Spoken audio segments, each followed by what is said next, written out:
Hey, good morning, everyone. Thank you so much for coming on out. I think the other day I said, thank you for coming, aren't you glad? You know, it might be raining, but at least it's not snowing. At least I can say, hey, it might be snowing a little bit, but at least, you know, it should hopefully not stick around. So we're doing well for our spring lecture series. It always starts a little bit before it really feels like spring. So I really appreciate you guys coming out. As always, we want to give a huge thanks to our friends of the Beverly Public Library.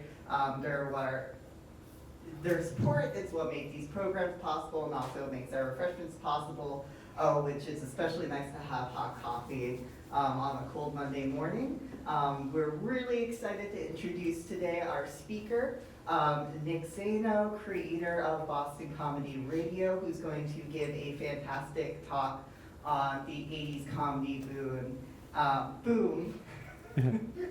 And all of the comedy legends that came out at that time. So take it away, Nick. All right, thank you. So how many people, thank you. How many people saw when I was here a couple years ago, I did my original lecture, 100 Years of Boston Comedy. Is anybody here for that? So this is part of a series. My original presentation was 100 Years of Boston Comedy, and I had to breeze over the 80s in about 15 minutes of that, and there's so much more to unpack from that. So that's what this lecture is today. And there will be a Q&A session at the end. Frequently, when I get to that Q&A session, I'll ask people, are there any questions? And a couple of times, people have raised their hand and said, yeah, who the hell are you?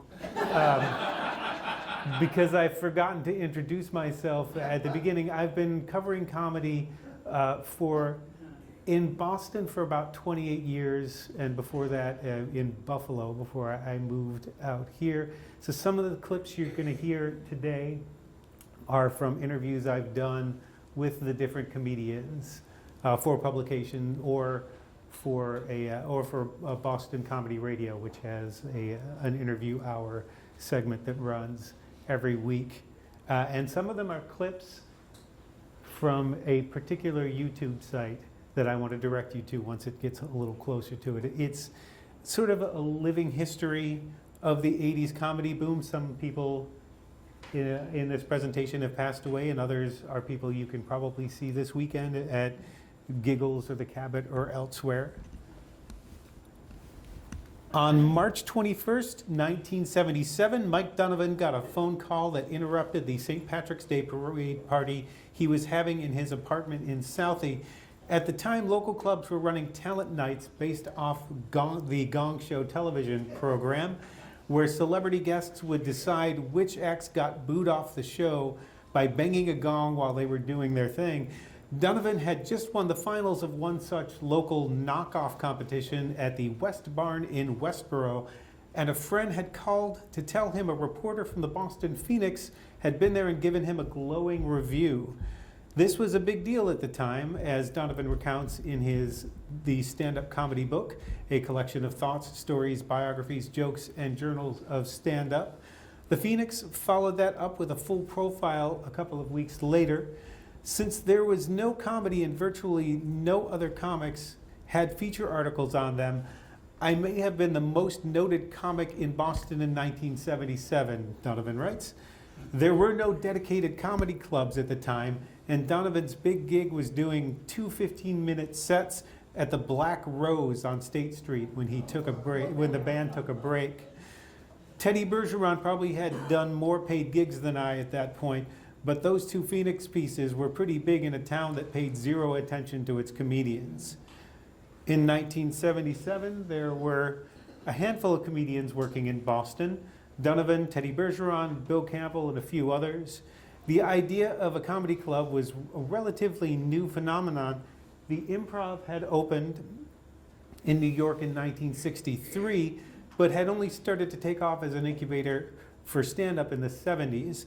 The Comedy Store opened in Los Angeles in 1972, and those were industry towns. Boston was not an industry town. Jay Leno, Boston comedy's biggest name at the time, had left for LA a couple of years before and was about to do his first Tonight Show. He had worked music clubs, strip clubs, and the occasional prison ward. Options were slim. Bruce Smirnoff, a young comic who would leave Boston for Los Angeles in 1978, remembers working occasional college gigs with Bergeron and a couple of comics who had been around longer. But one of the more consistent opportunities for stage time were those gong shows, and he hated them. They get three people out of the audience to be judges, and they would get a cymbal from the band, and that would be the gong. And they never made it past introducing myself. Cut to January 31st, 1980. This edition of the Boston Globe, when music critic Steve Morris would write, "Without much ado, Boston has become a mecca for the stand-up comedian. A few years ago, you could count them on one hand. Now there are about 60 of them, from moonlighting teachers to ex-magician's assistants who throw out the one-liners regularly while moving between the Comedy Connection or Ross Bickford's Comedy Cab in Boston or Constant Comedy in Cambridge." And that would eventually become Ding Ho, but at that point it was still Constant Comedy. These places are booming. Sellouts are now the rule rather than the exception, and the explosion poses the obvious question, why the sudden popularity of comedy? In 3 years, Boston comedians had gone from the gong show at burger joints to the toast of the town. And if this were a novel, you would say the inciting incident was comedian and street performer Sean Morey's shows at the Charles Playhouse and the comedy classes he started to teach there. Here's Morey talking about his origins. The father of Boston comedy. That's because there was no comedy scene back in 1977. No comedy club. There were comedians working in different places when you come into town, of course. I was a street entertainer, and I wanted to be a stand-up. And I had been to the Improv in New York a few times, and I'd been to San Francisco and worked in the comedy scene there, doing just beginnings of my stand-up. And I decided to come back to Boston to learn how to do stand-up.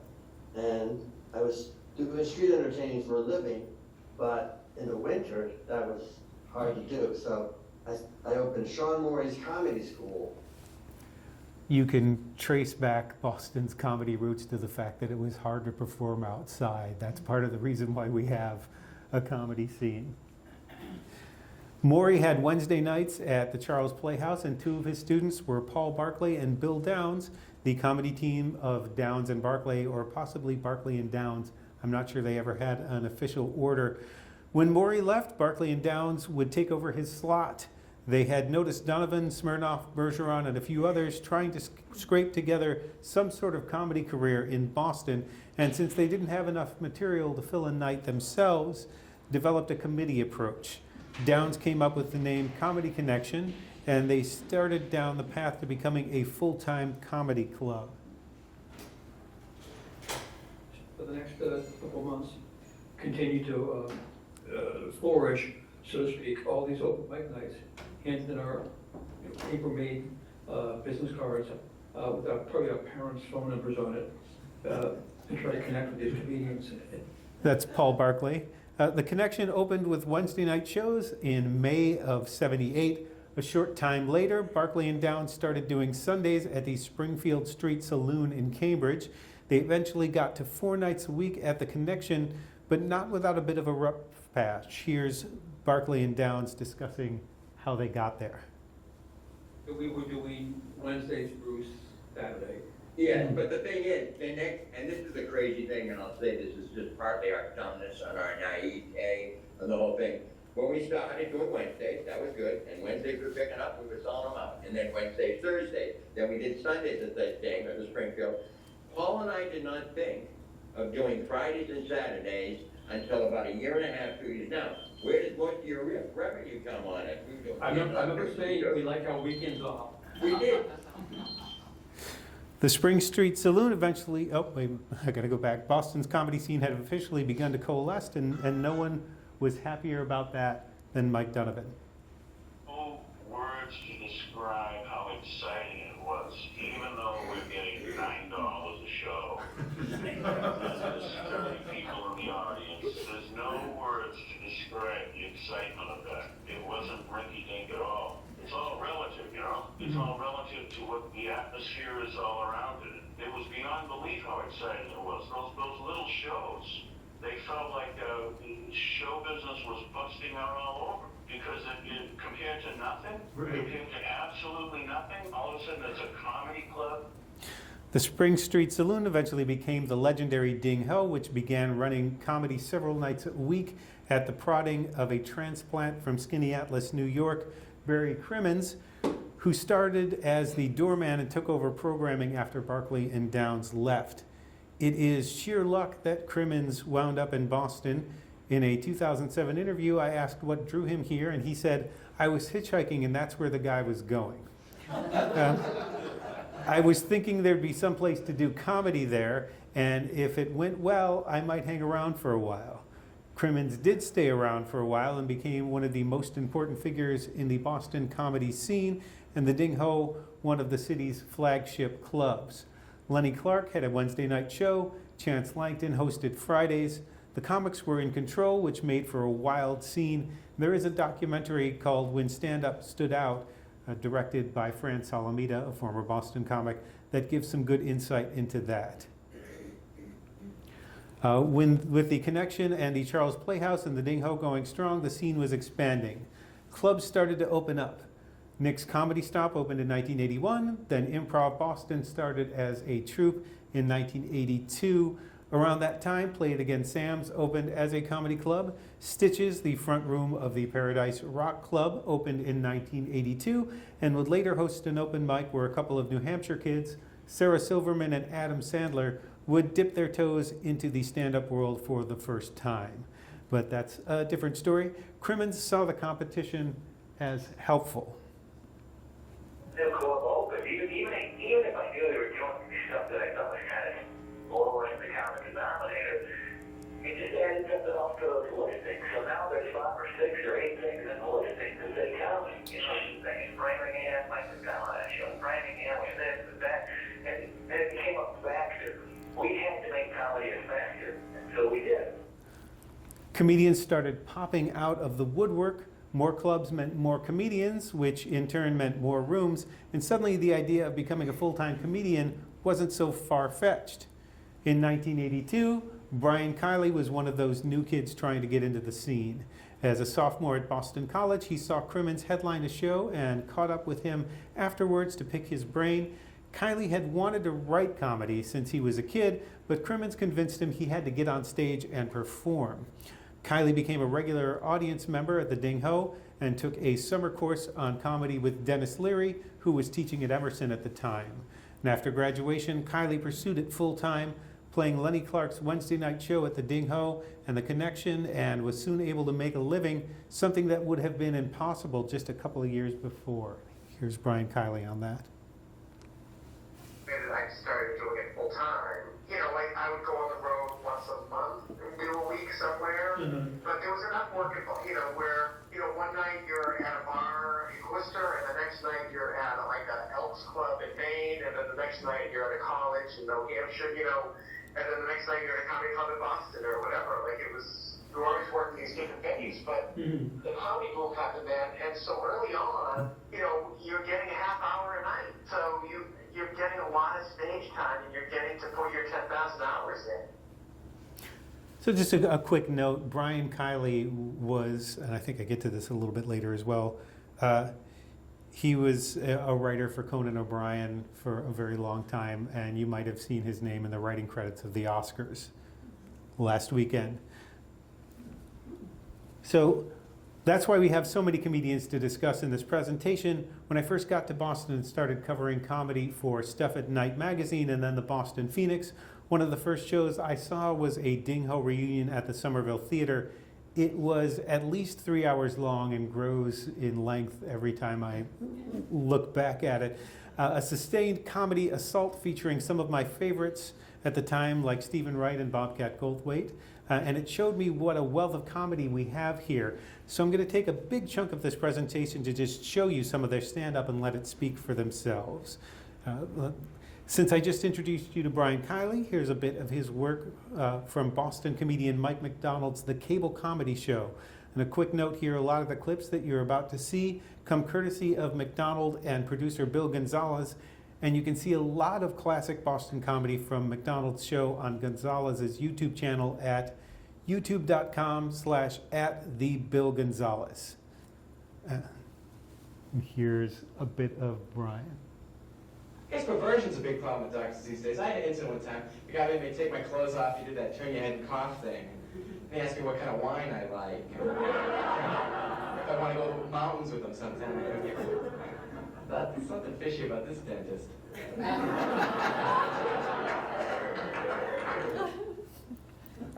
On a side note, in 1981, Kiley was starting out in Boston comedy, and Conan O'Brien was a freshman at Harvard, where he would become president of the Harvard Lampoon in his sophomore and junior years. This photo, posted by the Team Coco Facebook site, is from 1984 and was taken by John Candy while O'Brien was giving him a tour of the Harvard campus. You might notice, if you watch the recent John Candy documentary, this photo is in there. O'Brien would write for SNL and then The Simpsons before hosting Late Night with Conan O'Brien on NBC from 1993 to 2009, nabbing The Tonight Show for 2 seasons starting in 2009, and then moving to TBS from 2010 to 2021. Kiley would write for O'Brien's monologues, joining the show in '94 and staying through every iteration. Paula Poundstone was in the scene early, playing the connection in the Ding Ho, but only stuck around for the first year or so of her career, leaving to tour the country somewhere around 1980 and finally settling in San Francisco. She said, "I was never a favorite amongst the powers that be.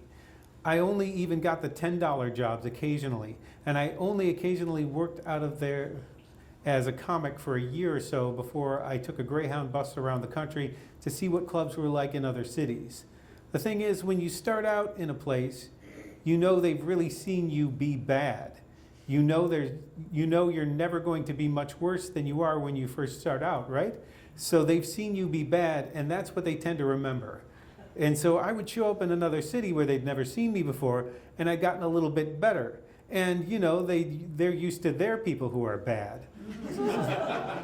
So in some places, I seemed kind of, desirable is too strong a word, but, you know, I seemed like a slight cut above." And here's a little bit of Paula Poundstone from her 1989 One Night Stand special. Hermosa Beach, California. And a woman, no, it was a guy, excuse me, in the back of the room. I mentioned that I was from Massachusetts, and the guy in the back of the room shouted out, "The Celtics cheat." I thought it was sort of a funny thing. I said, "Yes, sir, that's exactly what the Celtics do. They cheat. They're in a big stadium with another team, a bunch of referees, a stadium full of people, and television cameras. I'll bet you they cheat all the time." Probably like Larry Bird goes up for the shot, it goes off the rim. He goes, "What? It went in." I've never understood people that get that tense about professional sports, you know? Like, I'm from Boston, but the Celtics are not my friends. We don't hang out. I don't care if they win or not. It's mostly people paid a whole ton of money to play for cities they're not even from anyways. I think if they want to make the games exciting in professional sports, what they should do is recruit the players the way they get people for jury duty. You just go out to your mailbox one day and it's like, I gotta play.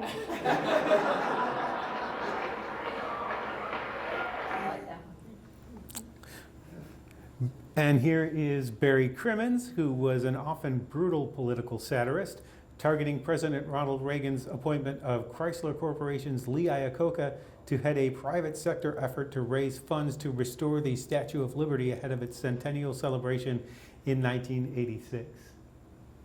Days that we live in, boy. A lot of weird stuff going on. You know what I hate? I hate that movie Rambo. That movie Rambo is as if the Germans made a movie in 1955. Hitler's back and he's pissed this time.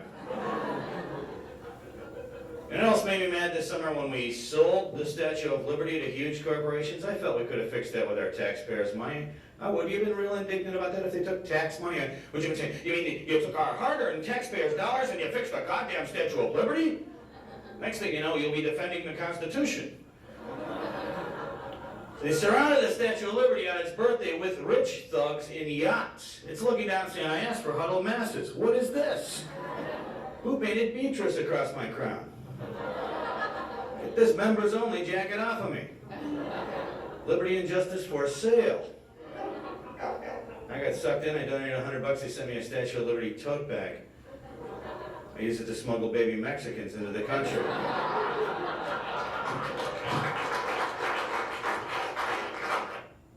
So any wild story that you've heard about the Boston comedy scene in the 80s more than likely included Lenny Clark.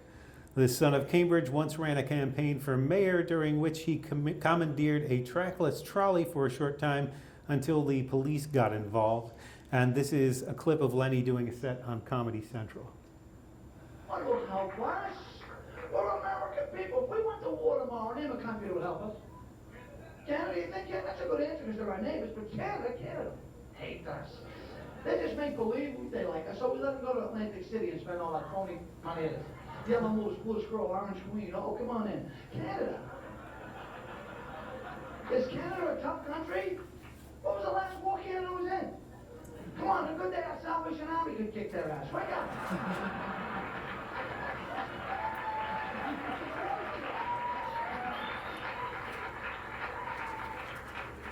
What about our other neighbors? What about Mexico? How's Mexico going to help? They're already here. And they're playing a lotto and they're winning. I mean, I don't want to go to war. You didn't want to go to war? Of course not. You worked all weekend. Tired. I wonder if he still has that sweater. Tony V is one of my favorite people in Boston comedy, but then he's the one comic everyone in this scene seems to like. There can be a kind of artificial separation between the younger comics and some of the veterans in Boston, but when I got here, Tony and DJ Hazard were mixing it up with the up-and-comers at the Comedy Studio, leading by example and offering advice when asked. Tony got the Lifetime Achievement Award from the Boston Comedy Festival in 2024 and opened for longtime friend Bill Burr when he headlined Fenway Park in August of 2022. Good evening and welcome to Camp Fun. I'm the new aerobics instructor. My name's Trudy. There'll be some changes in the aerobics program. You don't have to do a damn thing.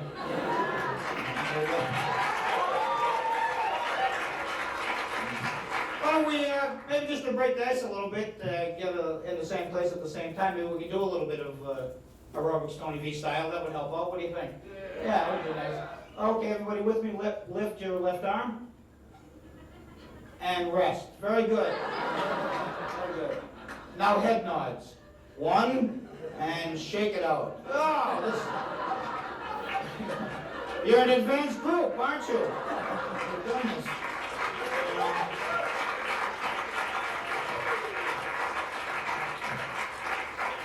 But I know the first thought that's got to be going through your head is, geez, Tone, how do you keep yourself in such fine shape? Well, I'll let you in on secret. I only weigh 110 pounds. I'm hollow. It's very true. If I sneeze too hard, I can suck myself inside out. So speaking of DJ Hazard, here is one of my favorite oddballs with his spicy parody of the Juice Newton / Merrily Rush hit Angel of the Morning. DJ dates this performance sometime in the late 80s. We met inside a leather bar. You had thumbtacks in your nose.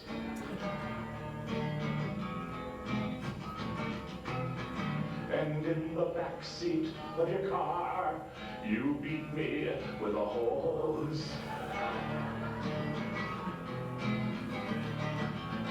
And then you crushed me with your knees. And kept it up till I yelled, please. Untie my ankles in the morning. Ankles. Ungag my mouth before you leave me. Untie my ankles in the morning. Then let me limp away. I think you're worth the pain to me. Can they do the second verse? You're a sick crowd. You're my kind of crowd. Lock the door. Steve Sweeney was there at the very beginning of the boom, running his own Friday night show at the Connection by January of 1979. He was 29 then, a Charlestown native who had bounced around the country before resettling in Boston and making a go of stand-up comedy. He still lives and performs in Boston and starred in a movie based on his characters called Sweeney Killing Sweeney in 2018. And he has a room, the Fox and Hound down in Quincy. I think there's a show coming up there soon. This is a set that he did a couple times at Comics Come Home. You might recognize it if you're a Steve Sweeney fan. Grew up a Catholic, which is good. It gives you something to work out the rest of your life. I lost the faith, but I keep the saints.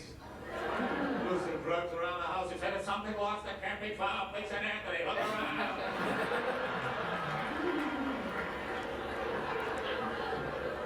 One thing I remember growing up a Catholic, we used to have to listen to the Rosary on the radio when I was a kid. I swear to God, I thought it was a racetrack announcer. In the name of the Father, and of the Son, and of the Holy Spirit. The horseman in the field is down in the fourth race over a mile and a quarter. Held the win you and held the name like King of Pounded off. Leaving the way in the front, the quarter mile pole at the back, it takes him. Hail Mary, full of grace. The Lord is the thing, was not known. Thank you very much.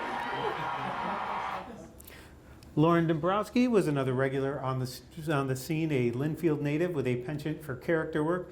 She would go on to be a writer and co-executive producer on the sketch comedy show Mad TV on Fox for 11 years. Do you ever know someone who's really much better looking than you are? You get really paranoid walking down the street with them. You figure everybody who's walking by is thinking, what's he doing with her? Somebody glanced at you for a second too long and like, I happen to be a wonderful person, okay? Actually, I had a very, very successful day the other night. The guy showed up.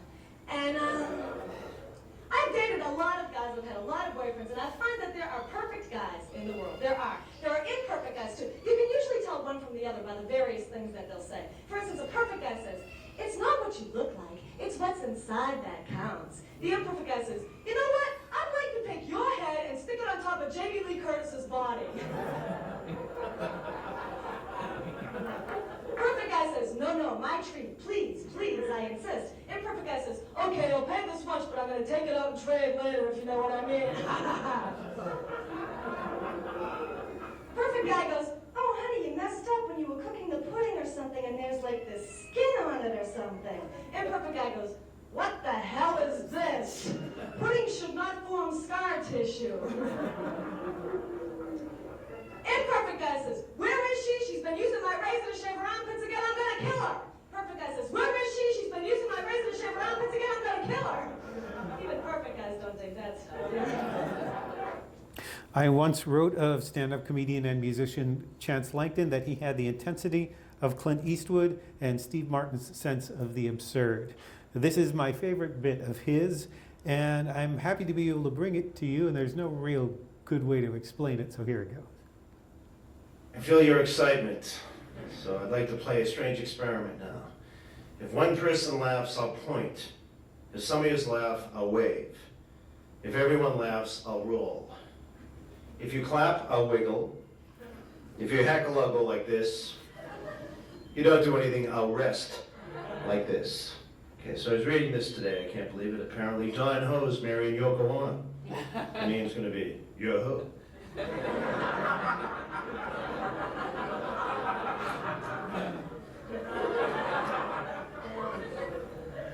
Okay, this is going over much bigger than expected.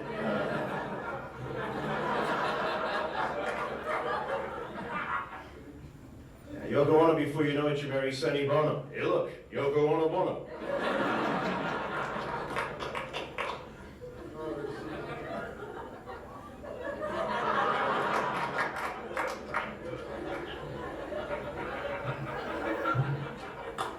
You know, sometimes you can tell by what a person wears where they happen to work. And the person in the red right here, could you stand up just for a moment? Right? Yeah, yes, you, sir. Could you stand? Of course, he works for Scotch Tape. I think you can pick up that.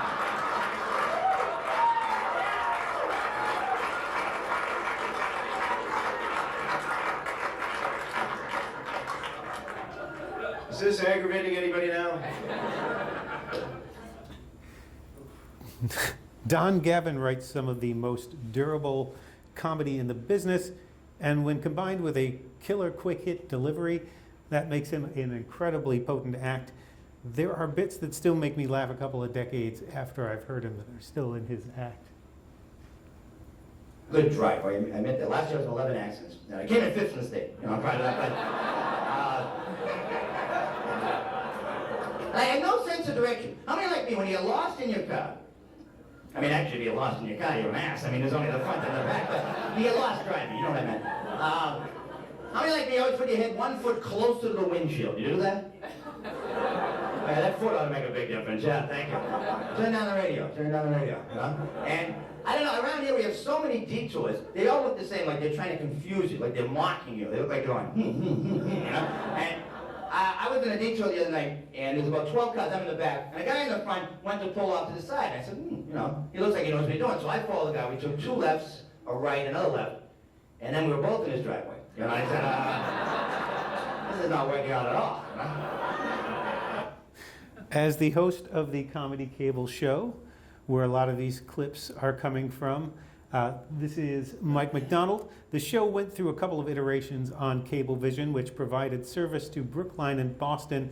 This is yet another Emerson connection. McDonald met producer Bill Gonzalez in the late 70s, and when Gonzalez was hired as the entertainment producer, he had a mandate to find community-oriented programming. He approached McDonald about creating a stand-up show. Now, HBO's comedy specials had attracted the likes of George Carlin and Robert Klein. Stand-up was in demand on cable, where it could be presented as it was in the clubs. The Comedy Cable Show was on par with those shows, I think, impressive on a local budget. And McDonald was a witty and generous host. This clip comes from a special McDonald presented at Tufts.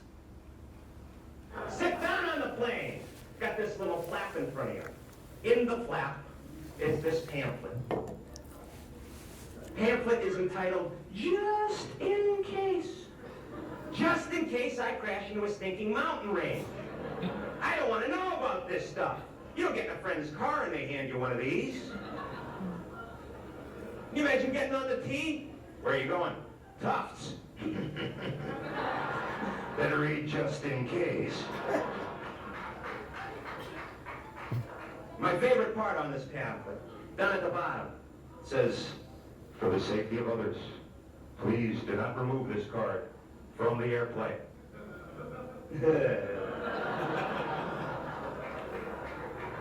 Every time I talk about this, I imagine somewhere in the United States, a plane's going down. Guy that's got my seat is looking through that flap.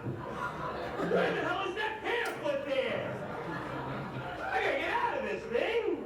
All he finds is my business card. Mike McDonald, comedian. To hell with him. Before he started movies and television shows, and before he created Rescue Me, before he was a fast-talking spokesman for MTV in a popular ad campaign, Denis Leary founded the Emerson Comedy Workshop and worked as a stand-up in the Boston scene. A Worcester native, Leary graduated Emerson in 1981 and kept teaching there for several years after. At the time of this clip, he was still several years away from breaking in as a sidekick on MTV's Remote Control, the ranting MTV spots, and his breakthrough stand-up special, No Cure for Cancer. and wanting to get my hair cut, but unfortunately my bank loan hasn't come through, so I can't afford it yet. I don't know how many guys been out. You cannot get a $3 haircut in this country anymore. It used to be when I was a kid, you got $3, you went to an Italian guy named Vinny, gave him the money, and he gave you a butch haircut, right? It was all very simple, because everybody had butch haircuts. You had one, Vinny had one, your mother had one. It was great. It was like having a porcupine attached to your skull, right? You go home and use it as a weapon against your sister. Come on! Give me both of those Twinkies or I'm going to rub my head against you. Let's go! But not anymore. Because now you want to get your hair cut, you have to go to these specialty guys. And these guys don't just cut your hair, no. Each hair is like individually numbered and stuff. And they put that special cement spray on it so your hair stays in place, makes it feel like Tupperware, right? You can store meats in it and stuff, it's great. But the best thing about going to a salon is the first day when you walk out with your haircut, you look terrific. I mean, total strangers will stop you in the street and say, "Hell of a terrific looking haircut you got there, buddy boy." Well, you know, you better take a picture of it because it's never going to look that good again. You wake up the next morning, your hair is spelled out the word "screw you" on the top of your head. Okay, not this morning, guys, I guess. I love these guys who are not me. I don't waste my hard-earned money going out of those stupid salons. No, I cut my own damn hair. No kidding, pal. Why don't you come back when the scabs heal, okay? We'll talk to you then. All right. The loss of a $3 haircut. Wendy Liebman is a Long Island native who started her career in Boston while doing psych research at Harvard Medical School. She had wanted to be an actor and even signed up for an acting class at the Cambridge Center for Adult Education. That class got canceled, and she had to choose something else from the catalog. In a recent interview for Boston Comedy Radio, she told me, "I looked through the course catalog further and I saw how to be a stand-up comedian. And I feel like I heard angels singing, like it was this aha moment. I don't know if you've ever had one of those in your life, but where everything just seems to be in synchronicity." And she's glad she started here, she says, rather than in New York. "I think I would be a different kind of comedian if I started in New York," she told me in 2010. "The audience teaches you, and their sensibility is what I heard, and I think it made me a better comedian. I think I would be more sarcastic if I had learned from New York, and just less amused. So I'm grateful to Boston." Here's a bit of a very young Wendy Liebman, just a couple years after she started in 1984. I went to Panorama today. You probably can't tell because it was raining the one that I went to. Have you been to one of these tanning salons? They try to make you feel really tropical. You know, they give you a pina colada, throw sand at you. You sit in a booth on the outside, it says like West Palm or St. Lucia. They put me in the Chernobyl booth.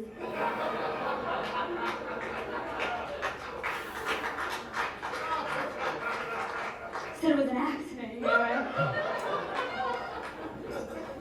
Usually I come out of the booth like looking like a prune, you know. I'm wondering, maybe you can help me out with this, okay? If a prune comes from a plum, right? And a raisin comes from a grape, where does the Slim Jim come from?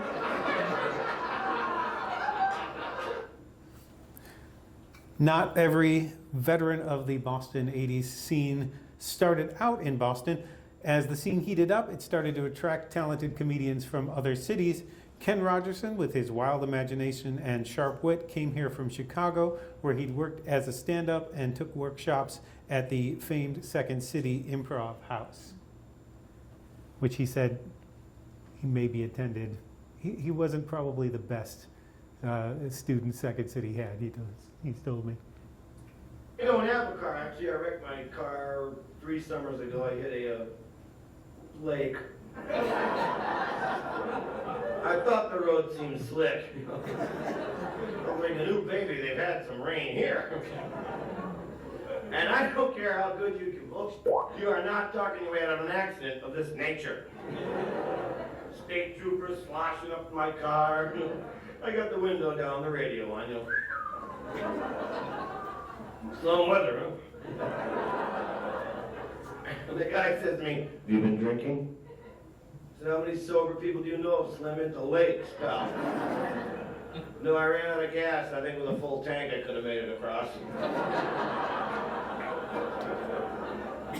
So he gave me a balloon test and I twisted it into a poodle. Julie Barr moved to Boston from Rochester, New York in 1985 and worked the club scene for a couple of decades. I think she does mostly cruise ships now. The other thing is I wanted to be a ballerina when I was growing up more than anything else in the world. But you know, they don't make toe shoes in size 11. Well, they do, but they call them boots. I used to go to shoe stores and I'd say, I'd like this shoe in a size 11. They'd say 11.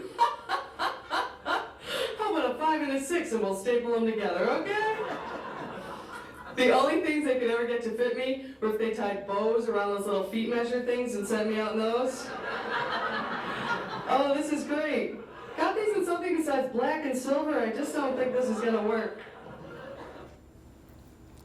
Jonathan Katz took the opposite path for most comedians. He worked in New York City and made his debut on the Late Night with David Letterman show the night before he moved to Boston in 1985. He had been a musician first before he was a comedian, working briefly with Robin Williams as musical director for a stand-up tour. Katz had only been in Boston for about 6 months when he taped this spot.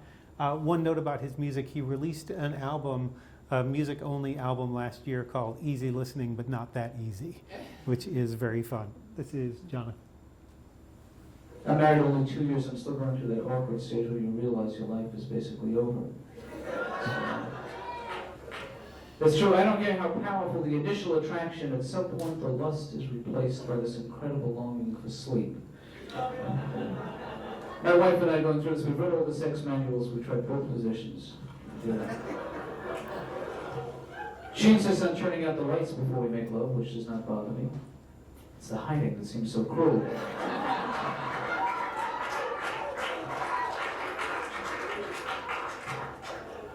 I made the mistake of listening to the news on my way here tonight. Always a bad move if you do comedy. I'm going to be doing some of that later. Big thing that was the nuclear arms race. I was out drinking last night and I got into a very morbid conversation with a construction worker, a big guy. And I said to this guy, look, you hear the sirens go off. The missiles are on their way. You've got 20 minutes to live. What are you going to do? He said, I am going to make it with anything that moves. He asked me what I was going to do. I said, I'm going to try and keep perfectly still. On August 6, 1982, Steven Wright made his debut on The Tonight Show with Johnny Carson. It was a big deal for Boston comedy at the time, and comedians gathered around TVs and comedy clubs to watch. Other Boston comedians had played Carson before, but only once they'd made it in New York and Los Angeles. Wright was the first to get picked straight out of Boston. Here's a clip of that. The other day, everything in my apartment had been stolen and replaced with an exact replica.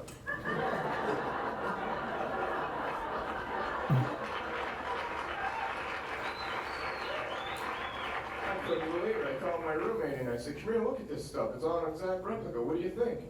He said, do I know you?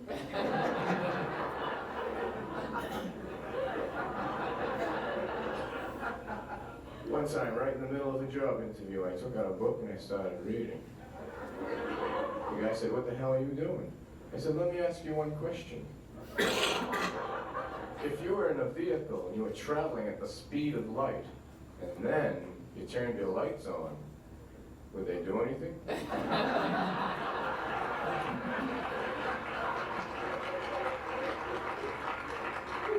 He said, I don't know. I said, forget it then, I don't want to work for you.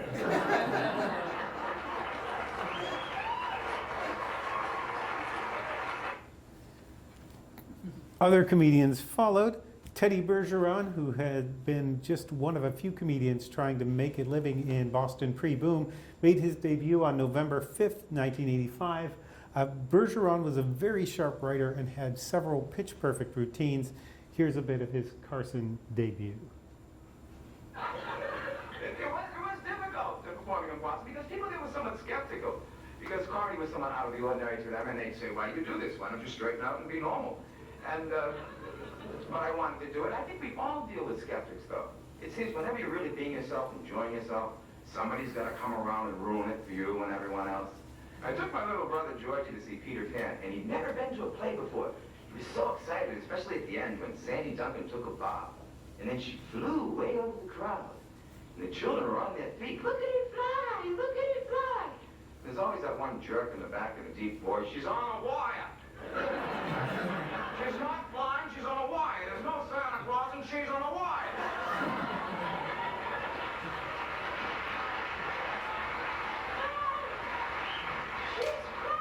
She's flying. She's not, she's on a wire. It's gonna break, she'll land on you and you'll die. You won't die. If you live, you'll be a vegetable. Your parents can be like that, not knowing it. I remember Christmas morning, that was like ecstasy for me. I'd be a little boy under the tree opening presents, and I'd come to that new toy that I always wanted. And I'd hold it high in the air, run over and show it to my father, and he'd smile and say, "Go ahead and bust it now!" He's gonna bust it, Louise! And I'd get nervous and drop it. He busted it! He was a very excitable man, my father. Had no faith in me whatsoever. I'd ask for a glass of milk, sure, spill it all over the table. Now, I didn't mind this at home because I was with family and friends, but in public it was very embarrassing. He used to announce our Little League games. Did the play-by-play over the air. There's a fly ball to center field. Going backward is my son. Watch him drop it. He dropped it. Now watch him kick it around and throw it into the stands. Jimmy Tingle, like Sean Morey before him, started out as a street performer, playing his harmonica and singing songs like Test Tube Baby Blues for passers-by. In his early days, Tingle was less disciplined, which led the Boston Globe's Steve Morris to say he was an unchained bull. Tingle admits that a bunch of his early stuff was about drinking and partying, but eventually Tingle developed into one of Boston's most enduring political and social satirists and made his debut on Carson on December 15th, 1988. In comedy, there were no rules. You could do whatever you wanted. And so it was more mocking people who didn't drink than, it was more advocacy. Put it that way, that was my earliest form of advocacy. Like, hey, folks, I read an article in the newspaper about beer. It said that beer is actually considered a food. For years, I was psyched. For years, people thought I was an alcoholic. Calm down, I'm hungry. And here's a bit of that No, debut. folks, the post office raised the price of a stamp from 22 to 25 cents. Not a big thing, really, when you consider what you get for 25 cents. But I'm watching the news, and they're interviewing this guy, and he's complaining. This is intolerable. Who do they think they are, raising the price of a stamp to a quarter? And you watch the rest of the newscast, and it's like, in South Africa, women and children were bullied into submission today. The Middle East is in its 7th month of turmoil. In Haiti, a man was killed on the way to the polls. And in the United States, the price of a stamp went up to a quarter. Guys in Afghanistan, how do they live there? People in El Salvador, is there no God? When you think about it, for 25 cents, a man comes to a box in your neighborhood, picks up your message, and delivers it anywhere in the country. For 25 cents. What's the problem? What, you want change? Tip the guy 3 cents. I mean, you can't pay an American kid 25 cents to lick the stamp. I want a dental plan.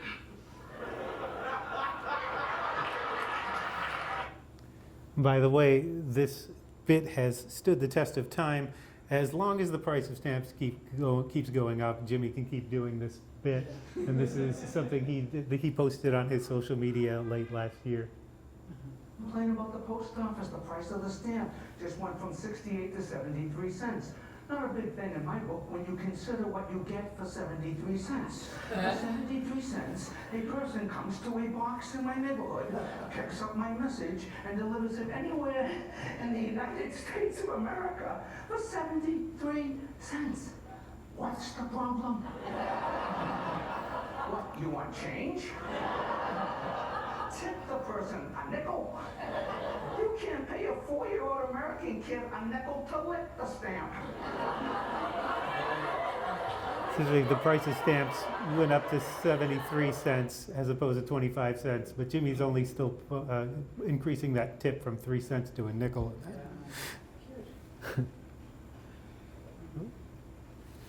So the next wave of comedians would help set the foundation for what would become known as alternative comedy.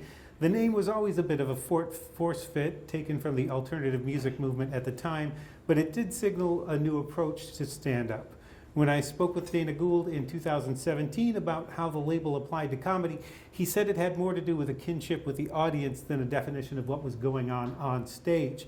He wanted to see the fans he was seeing at REM and Pixie shows in his audience. He says, I remember Janeane Garofalo and I were at Elvis Costello at the Universal Amphitheater and looking around, where are these people? Where are they? Why aren't they coming to our shows? And that's where the label came from. Like, if you like alternative music, then you should come see us because we like the same stuff. In the Boston area, you had Marc Maron, a Boston University student making his first forays into stand-up. David Cross had a sketch group, Cross Comedy, and Catch a Rising Star. Here's a little bit of Dana Gould. I'm originally from this area. I went to school around here. Last time I went to school at UMass. I was a communications major, and that means, of course, while I'm in the unemployment line, I can have a great darn conversation with anybody I damn well please. There's a lot of that going around nowadays. A lot of guys working at Burger King with degrees in English literature. You go in for lunch. The bow cricket fries, my lord! I hadn't really thought about it. Halt, sire! Halt in 9 steps and on, sir, for as you can see, like onion rings, sire, they're sizzling with the dexterity of a newborn lizard, sir. The McChoco shakes at 85 cents, a frothy bargain, eyes like one. No, it's pretty frustrating. You spend 4 years of your life and $500,000 you get out with a rewarding career as a speed bump in a parking garage. It turns to tick off the average consumer. But you go do it, go to school, be a successful piece of meat, which is basically what all human beings are. Just pieces of meat. Oh, we split the atom. We've invented the wheel. But when you get right down to it, nothing but a big pile of meat with a sweater on, so you got to be careful how you judge people. But you go to school to be a success. Get that diploma. Get that big piece of paper. We're just big pieces of meat going after big pieces of paper when you get right down to it.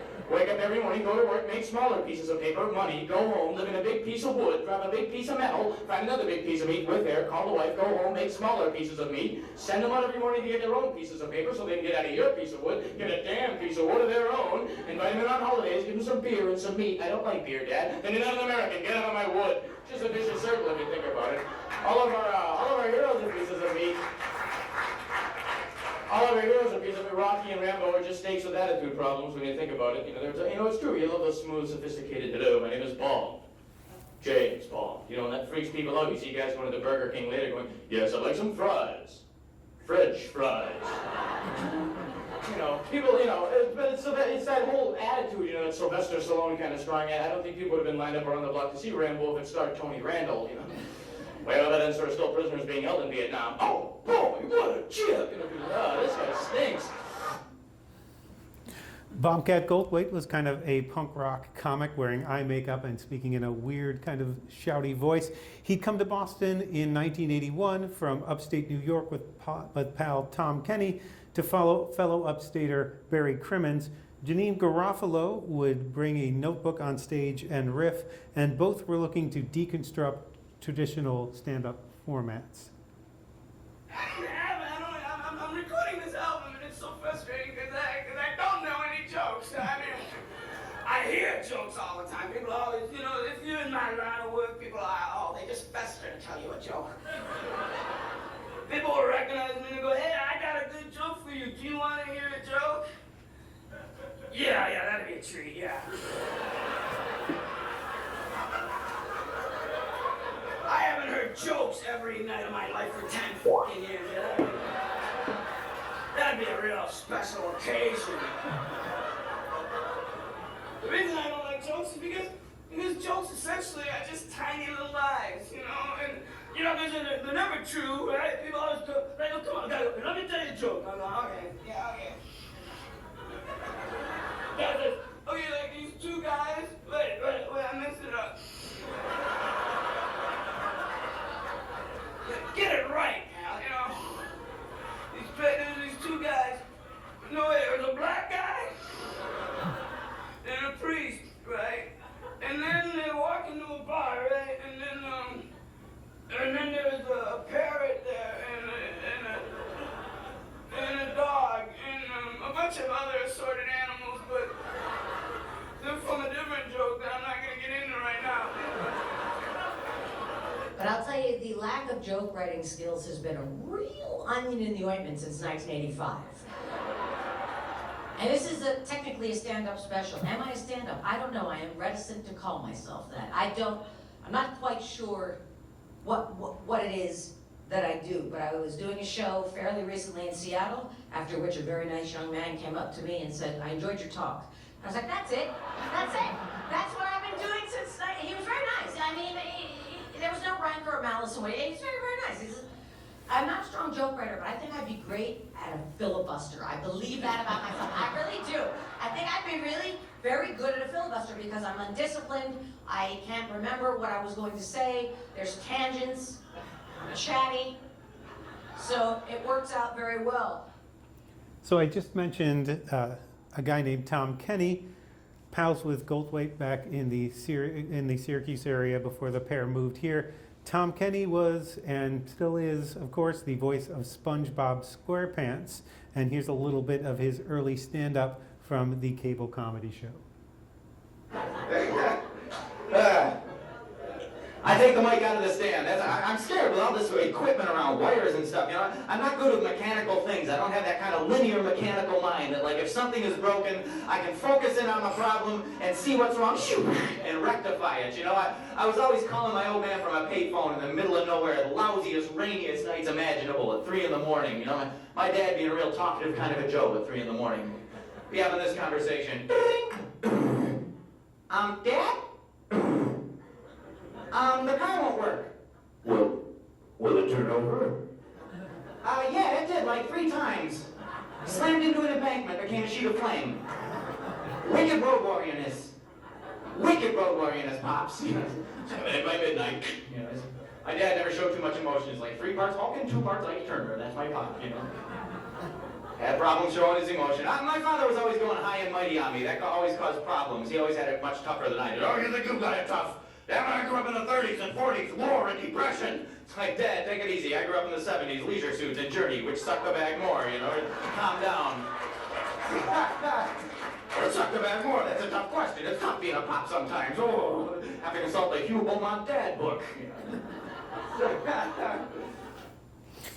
The scene did eventually slow down. It got oversaturated, and the one-nighter rooms that were just a plumber's lamp and a microphone dwindled.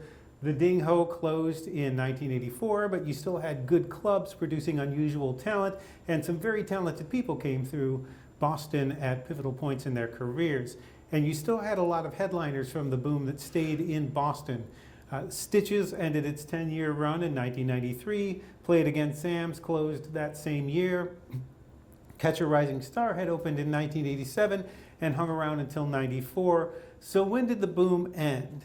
Joe Rogan started out in Boston in 1988 doing open mics at Stitches and was here until around 94. And he feels the boom was still going strong at that point. When I spoke with him in 2008, he said, if you go to most cities and see their local headliners, they're usually a notch below the national headliners. It's not quite as creative, not quite as funny, but in Boston it was really the opposite. I mean, we would have the national headliners come into Nick's Comedy Stop, and those guys would have to work with Steve Sweeney and Don Gavin, and they would look terrible.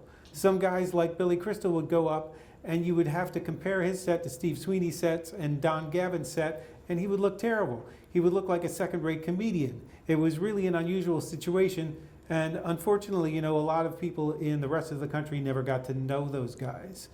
And there is a mythology that the clock struck midnight on the 80s boom as soon as the 90s came around. Mike Donovan would dispute that. So when did the boom end? I think it ever did, at least not for me, because, like I say, I've never been all that aggressive, trying to get as many gigs as possible. Mm-hmm. So when things slowed down, I was still kind of getting the same amount I was getting before, because I wasn't pushing it before. You follow me? Yeah. I'm getting, the whole scene is collapsing. There's nothing around. Yeah, but I was never trying to work every single weekend anyway. So the amount I was, just a little bit more effort on my part, and I got to where I was before. And I think now, in a way, because back when things were great, I think things are great now. Mm-hmm. You know, I don't think it's that different. I don't think it's that. I get the young comics, they're all nice to me, but they think that, man, what, you must be really missing the good old days. No, I'm not. Things are okay. I mean, I got a $500 gig next Tuesday, you know? If you look around now, there's more full-time comedy clubs and theaters that feature comedy than probably at any point in Boston's comedy history. Nick's and Giggles are still around. The Connection morphed into the Wilbur, which booked the bigger national headliners. You've got Laugh Boston, now a stalwart of the scene after opening in 2013. The Comedy Studio reopened in Harvard Square and was joined shortly thereafter by a new club, Goof's Comedy in Somerville. Improv Asylum gives a great show in the North End. Improv House Union Comedy is expanding into a new location at some point soon. The Rossi Square Theater is moving into a new location this week, I think. One-nighters have popped up around the city and suburbs, and a lot of the comedians who made their bones in the boom are still playing here. You can still see Steve Sweeney, Tony V, Lenny Clark, Ken Rogerson, Mike Donovan, Mike McDonald, and a host of other boom comics playing around town. Boston became a comedy town in the 80s. It's still a comedy town today. So find out more about future presentations. Thank you for coming, and thank you for listening at 100 Years of Boston Comedy. Thank you. And if you want to hear some of these people I've talked about today, I've started an online radio station called Boston Comedy Radio. You just go to bostoncomedyradio.com and press play, and you can hear it, or you can download the Live 365 app and hear it there. So are there any questions? Did I miss anybody's favorite comedian? Yes. You mentioned Robin Williams for something. Was Yes. he ever a comedian? Was Robin Williams ever a comedian? Yeah. Yes, very much so. Where, in Boston? Not in Boston. In San Francisco is when where he made his bones. Was that before he became an actor? Yes. I mean, well, he went to Juilliard, so he was trained, but then he loved improv and he loved stand-up, so he would go to clubs. He was infamous in the LA scene for just showing up everywhere, blowing up a scene. You didn't want to have to follow Robin Williams. I mean, he had big early success, first on Happy Days playing Mork, and then Mork and Mindy came out, so he was everywhere at that point. He was hugely popular. He had a lot of energy. He did a lot of improv. So if he showed up at a club and asked for a guest spot, and you might get bumped, or you might have to go on after the crowd is exhausted from Robin Williams sort of coming at them for 10, 20, 30, 40 minutes, however long he wanted to get it out of his system. So yeah, there's a lot you can go back and search. He has, my favorite of his, if you go back and watch Live at the Met, that's sort of him at the height of his stand-up powers. I'm not sure it's actually streaming anywhere at the moment, but I think you can find it on YouTube still, and he made an album of it. Wow. But Watching this made me incredibly aware of how much my response to comedy depends on the political reality of the time. yeah, So comedians must always, or almost always, be rewriting their material, right? it depends. There's if your stuff is political, if it has a social bent, then you'll probably want to keep updating it. You don't want to be the comedian who's still doing jokes about George W. Bush right now. You don't want to be like 20 years behind. You might have a killer line, something that worked wonderfully 10 years ago, or 5, or even last year. This year, the political reality might be different, and you can still sort of repurpose things sometimes. But there's some comedians, like I showed you Don Gavin earlier. I meant it when I said there are things that I probably first saw Gavin at that Ding Ho reunion in '99, and there are some lines from his act that he still does from that, And those lines were already probably 10 years old by the time I saw him then. And they still just work. Some of the stuff is incredibly durable that way. Like Rodney Dangerfield, for me, still works. A lot of his stuff, and it'll still make me laugh and I've heard it 20, 30 times. He was one of my dad's favorite comedians. Emo Phillips, his stuff is kind of timeless because it exists in this sort of, it exists sort of outside of whatever the current social or political pressures are. I just read something yesterday about Eric Idle was saying, somebody asked him why Monty Python is still popular, and he said, well, part of it was because we were in color, and when they started shooting Monty Python, the BBC was only a couple of months in to shooting their series in color instead of black and white. And he said, but if it had been shot in black and white, it would have looked like it was from the Stone Age. And the comedy also exists in that sort of absurdist space outside of it. So it depends on what kind of comedy you do. You do probably want to change. For most comedians, you probably still want to just keep writing, keep reacting, and keep yourself sharp, because you also have to do this stuff on stage every night. You don't want to get bored of your own material. The audience will know that. So if you're doing a joke that doesn't make you laugh anymore, whether it's social, political, or absurdist or whatever, you probably want to jettison that. I don't know if that's more than what you asked for. Thank you. You're welcome. I started watching comedy when I came back from Austin in '84, Mm-hmm. and I used to love to go to a small comedy club in Austin, Mm-hmm. maybe on Com Ave. Do you know the name of it? That probably would have been Stitches. James Langdon? They could have been Play It Again Sam's. Maybe it wasn't. Because those were, I can't remember. because Play It Again Sam's moved around. It was in a couple different places, I think. But Stitches was, do you know the Paradise Rock Club on Commonwealth? Well, No? yeah. It was in that front room Okay. there. That's where, that's where. Sam's might have been the one. I don't know exactly where it was on Com Ave. I only recently learned that It's it, kind of like Nowheresville. I don't, it's hard to judge because I only moved here in '98. So what, I know what Alston, Brighton looked like then, and I do miss, I think it was a place called Discography, which was a thrift shop on Commonwealth there. So the geography changes so drastically. Yeah. Yeah. But it's, That's my memory. yeah. Oh, Tony? I had a conversation with Don White, and Uh-huh. he said that he had gone, he was trying to do comedy, and he said he didn't think he was going to be, he didn't have what he thought would be a good comedian, but he uses what he learned in his folk music when he's up there, standing there to use the timing and stuff. Your thoughts on that what people could pick up that, dipped into comedy, but, ended up doing something else? A lot of people take classes and have taken classes from Don directly about using comedy in your everyday life.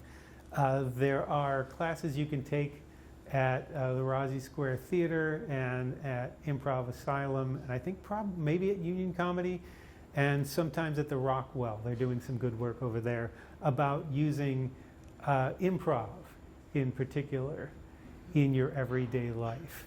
There's no doubt that humor can sort of lubricate a social situation and make it easier for you to reach people. But improv also has the concept of yes and. Have people heard this concept of yes and?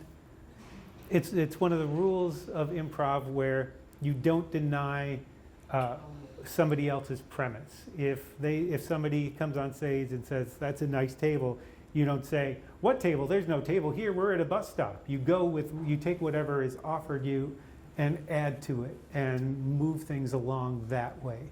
And I found that's kind of a helpful thing to think of in your daily life, to sort of yes and things. But there are, but Don used to teach his course as well. You can use it in business. You can use it just if you're a shy person. It can help you sort of come out of your shell a little bit. I can't imagine a daily life without humor. And some people think they don't. Some people think they don't need it. My grandmother, who was one of the funniest people that I knew, I remember when I told her I was writing about comedy, and she said with a straight stone face, "Oh, I hate comedy." But it's a useful skill to be able, and it doesn't have to be like like one of those guys kind of. It doesn't have to be like the slimy, I'm always on kind of guy. It just means that you're open. If you're writing comedy, it means to some extent your antenna's up and you're looking for things in your own life and in the people around you, and you're noticing things. And John Cleese would also tie that to flexibility. You can't be a comedian and be inflexible, although I feel there are probably exceptions you could probably name, because you have to keep a certain elasticity of thought, to keep reacting to things, to keep thinking about things in the moment. So I think humor is a great, I don't know, I hesitate to call it a tool. I'm not sure what would you call it? You use humor in your profession. You're a storyteller. Yeah, I mean, it's part of the mix. So that, you go ahead, you can have something serious, but it's like you say, when you get somebody to laugh, then they're willing to listen to you better. Mm-hmm. When I come preaching at somebody with something, they got their defenses up, and then it's a lot harder to try to talk to them. And Don learned that at Catch a Rising Star. He would go on stage there when that was around, I think in the early 90s he started there. And does everybody know Don White? Yeah, he's a great singer-songwriter and storyteller. You should look up his stuff. He has a 1-2 punch of emotional sort of songs and humorous songs. If you don't know his stuff, it's Don White spelled like you would spell Don White. However, there are several Don Whites out there, and he's not the Southern country artist Don White. He is the Lynn guy, Boston singer-songwriter and storyteller. What can I say? Yes, that's one of Don's. Any other? Yeah? Just one thing which we're all exposed to is late night comedy on television, free networks. Their ratings have been dropping considerably over the last several years. Mm-hmm. One of them's gone in a month. Second one is on the edge. Jimmy Fallon, I think, might survive. What do you think about the future of late night comedy? Because it's something that we're all exposed to, and it's something I very much enjoy. Well, it's a strange thing. If you're referring to Kimmel being on the edge, he has one late night for the past few weeks. He's gotten the best ratings. So it's a tenuous thing, though, because it's sort of a legacy from a time when we would all watch television at a certain time. And part of the reason why I think late night television has survived at all is because of social media. And you can, a lot of these clips, sometimes it feels like the show is just the rehearsal for dicing up all these clips and putting them out on YouTube and TikTok and Instagram. Because I think probably a lot of the viewers, maybe more than the broadcast audience, are coming from social media. So it's a changing landscape. I don't know what it's going to be like 2-3 years from now. It's all, late night TV is also tied to corporate sponsors. So you have a certain freedom of speech as long as Nabisco likes what you're saying. So that's also a tough thing to get by. I don't know what it's going to be. I don't know if people stay up and watch late night TV much anymore. You can put it on your DVR now and watch it later. So it's not sort of, I don't know, do people use the term appointment television anymore? I feel like that's a relic from when you couldn't DVR things. But people have tried to mess with the format already. I mean, the format was already kind of old and established by the time we get into the 80s, because you'd had Steve Allen and Jack Parr, and you'd had a precedent for it. For a long, it proved durable for as long as people were watching television at specific times. Now, people are trying to get away from I think the monologue and a guest kind of format. But I think people still kind of like the format. They just don't watch TV the way they used to. I mean, John Mulaney had a show on Netflix that I think was fairly popular, that he did live on Netflix, where he would have 3 guests on at the same time, and I'm trying to remember the topics, but it wasn't like, hey, what show are you promoting? It was always like, what's your favorite animal sort of thing.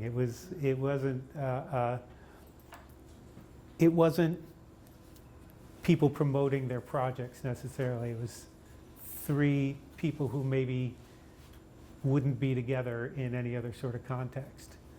So I'm like anybody else, I'm interested to see how that format evolves. Is that what you're asking? What do you think the future? It was going to survive. It'll survive in some way. It just won't look the way it looks now, probably. All right, and any other questions or comments? A wonderful way to start the week. Oh, well, thank you. Thank you for coming, and thank you to the Mass Cultural Council and the Beverly Cultural Council for making this possible. All right. Thank you.